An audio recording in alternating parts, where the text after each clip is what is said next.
Le plus grand danger, c'est marcher hors la volonté de Dieu. Marcher hors la volonté de Dieu.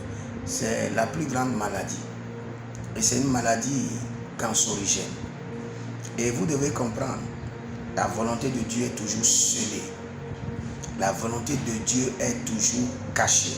Il est vrai, la Bible nous dit que vous entendrez une voix derrière vous qui vous dira, voici le chemin à suivre, prenez-y. Ça, c'est la voix de la volonté de Dieu.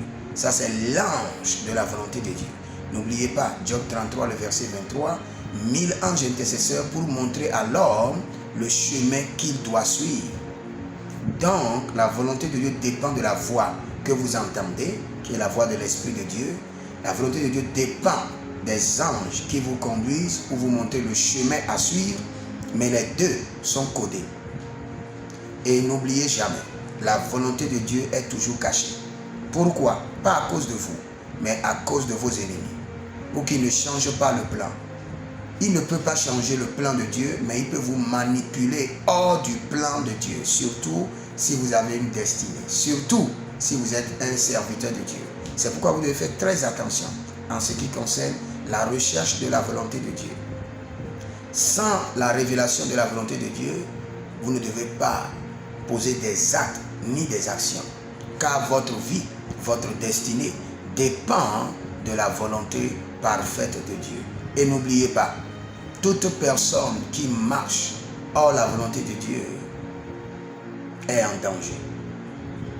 Et je peux vous dire, les épreuves sur la marche ou les épreuves dans la volonté de Dieu ne sont pas des épreuves. Ce n'est que des tentations occasionnelles. Mais les épreuves hors la volonté de Dieu sont des afflictions permanentes.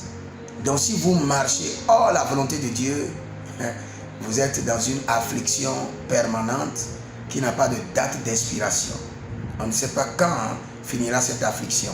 C'est pourquoi la Bible déclare, David consulta le Seigneur. David consulta le Seigneur. David consulta le Seigneur. Et David consulta le Seigneur. Si vous êtes serviteur de Dieu, vous avez besoin chaque fois de consulter le Seigneur. Et si vous n'avez pas cette capacité, vous devez forcément consulter un prophète ou consulter votre père spirituel pour savoir la volonté de Dieu. Mais je peux vous dire un secret. Ceux qui sont très sensibles à la volonté de Dieu, ce sont les enfants et les femmes. Les hommes ont un cœur vraiment dur. Donc si vous avez un foyer, rassemblez-vous avec votre famille et priez.